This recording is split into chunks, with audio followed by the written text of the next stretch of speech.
Tally prime में GST अपने आप कैलकुलेट नहीं हो रहा? टेंशन मत लो, सिर्फ एक छोटी सी सेटिंग की वजह से ये प्रॉब्लम होती है। इस वीडियो में मैं आपको 2 से 3 इंपॉर्टेंट सेटिंग्स बताऊंगा जिन्हें आपको ऑन करना है और उसके बाद जीएसटी अपने आप कैलकुलेट होने लगेगा। और हाँ दोस्तों, ये वीडियो आपको पूरा देखना पड़ेगा क्योंकि इसमें बहुत सारी सेटिंग्स और ऑल्टरेशंस चेंज करने पड़ेंगे और कुछ लेजर्स भी चेंज करने पड़ेंगे ताकि सीजीएसटी और एसजीएसटी ऑटोमेटिकली कैलकुलेट हो सके। तो मेरी मानो, पूरा वीडियो ध्यान से देखिए, तभी जीएसटी ऑटो कैलकुलेट होगा। तो सबसे पहले आप लोगों को टैली की होम स्क्रीन पर आ जाना है। फिर आपको कंपनी को ऑल्टर करना होगा। इसके लिए यहाँ कंपनी पर क्लिक करना है, फिर ऑल्टर पर क्लिक करना है। फिर जिस कंपनी को ऑल्टर करना है उसे सिलेक्ट कर लेना है और यहाँ पर आपको कंपनी की सारी डिटेल्स भर देनी है। स्पेशली स्टेट का नाम जरूर सिलेक्ट करना है जिस स्टेट में आपकी कंपनी है, ये मत भूलना, वरना जीएसटी शो नहीं करेगा। फिर Ctrl+A दबाकर सेव कर देना है।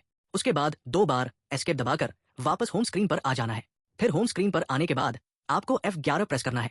उसके बाद जिस कंपनी में आप करंटली हो उसे सिलेक्ट कर लेना है। फिर इन दोनों ऑप्शंस को यस कर देना है और यहाँ goods and service tax GST वाले ऑप्शन को यस कर देना है। फिर जैसे ही आप यस करेंगे एक दूसरी स्क्रीन खुल जाएगी और फिर यहाँ रजिस्ट्रेशन स्टेटस में एक्टिव सिलेक्ट कर देना है। जिस स्टेट में आप हो उसका नाम और अपना जीएसटी नंबर डाल देना है। ये बहुत इंपॉर्टेंट है, जीएसटी नंबर और स्टेट का नाम डालना मत भूलना, वरना जीएसटी कैलकुलेशन शो नहीं करेगा।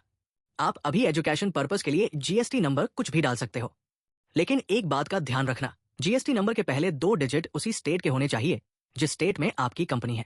अगर आपको नहीं पता कि आपकी स्टेट का कोड क्या है तो आप गूगल पर जीएसटी कोड ऑफ गुजरात या जिस स्टेट में आप रहते हो उसका जीएसटी कोड सर्च कर सकते हो। फिर 2 बार Ctrl+A दबाकर सेव कर देना है और 2 बार एस्केप दबाकर वापस होम स्क्रीन पर आ जाना है। अब एक इंपॉर्टेंट बात, मैं ये मान के चल रहा हूँ कि आपने वो पहले वाली सारी सेटिंग्स कर दी है। अब मैं आपको बताऊंगा कि सेल्स एंट्री में लेजर्स में क्या एडिट करना है ताकि जीएसटी ऑटोमेटिकली कैलकुलेट हो सके। तो टैली की होम स्क्रीन पर आपको D+A+S दबाना होगा ताकि आप सीधे सेल्स रजिस्टर पर आ जाओ और फिर आपको किसी भी मंथ की सेल्स एंट्री खोल लेनी है। एंट्री खोलने के बाद आपको यहाँ चेंज मोड पर क्लिक करना है और उसे आइटम इनवॉइस कर देना है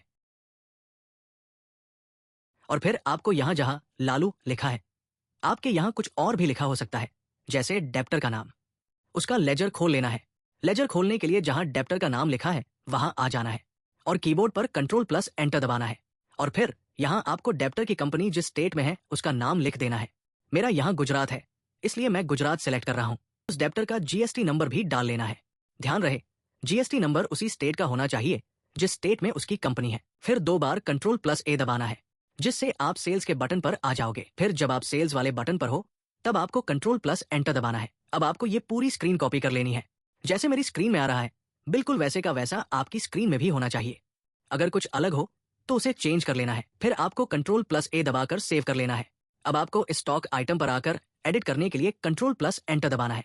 फिर आपको जहां लैपटॉप 18% लिखा है वहां आकर वापस Ctrl+Enter दबाना है। अब आपको ये पूरी स्क्रीन कॉपी कर लेनी है और यहाँ आपको 18% डाल देना है और फिर Ctrl+A दबाकर सेव कर लेना है।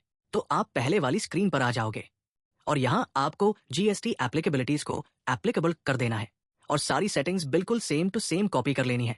फिर Ctrl+A दबाकर सेव कर लेना है और फिर आपको सीजीएसटी वाले ऑप्शन पर आकर Ctrl+Enter दबाना है और सारी सेटिंग्स बिल्कुल सेम टू सेम कॉपी कर लेनी है। और हाँ, यहाँ पर रेट 0 ही रखना है और एसजीएसटी का भी बिल्कुल वही करना है जो सीजीएसटी का किया था। सब कुछ सेम टू सेम रखना है। अब इस राउंडिंग वाले लेजर का फॉर्मेट भी आप लोग कॉपी कर लो। इसके लिए Ctrl+Enter दबाना है। कॉपी करने के बाद Ctrl+A दबा 2 सेव करने के लिए। और अब ये सब करने के बाद भी अगर सीजीएसटी और एसजीएसटी ऑटो कैलकुलेट नहीं हो रहा है तो आपको वो एंट्री डिलीट करनी पड़ेगी। एंट्री डिलीट करने के लिए Alt+D दबाना पड़ेगा और फिर नई एंट्री बनानी पड़ेगी। उसके बाद जीएसटी ऑटोमेटिकली कैलकुलेट होने लगेगा। तो पूरा वीडियो देखने के लिए धन्यवाद और वीडियो अच्छा लगा हो तो लाइक और सब्सक्राइब करना मत भूलना और कोई भी दिक्कत आए तो कमेंट में बता देना, मैं आपकी प्रॉब्लम पक्का सॉल्व कर दूंगा।